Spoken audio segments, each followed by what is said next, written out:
Un peu comme les vigiles la nuit, c'est un travail très solitaire, la vie des globules blancs. Et on va pris notre balade. Il se balade et puis il fait la tournée de ses cellules, il regarde, il est avec le pilote, là il regarde, ouais, c'est là, patate, il est tranquille.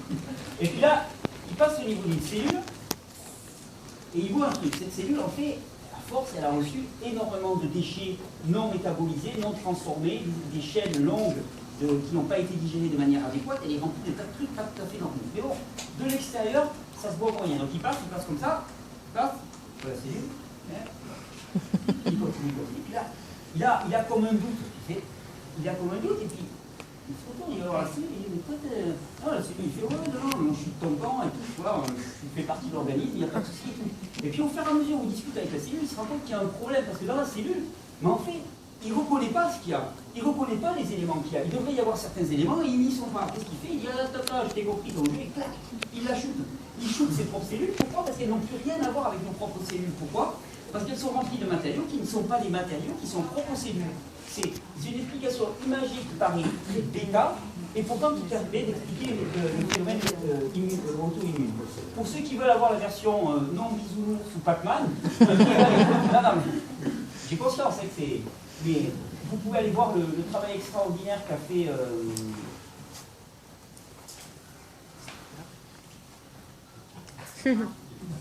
il l'a fait en tout cas.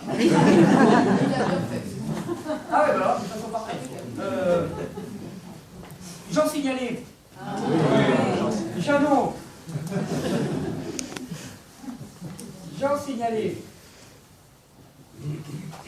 Puis là, si vous aimez lire, Rayad. Il a écrit un bouquin qui date maintenant un petit peu, qui s'appelle L'alimentation, la troisième médecine. Il a été le premier à mettre en lumière le phénomène de qu'on appelle hyperperméabilité intestinale. C'est un médecin, alors que tout le monde se moquait de lui à part là-dessus.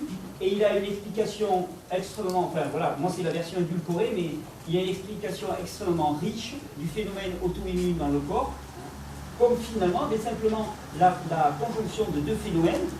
On a un potentiel digestif qui est de plus en plus mauvais, donc une décomposition du complexe en simple qui se fait de plus en plus mal.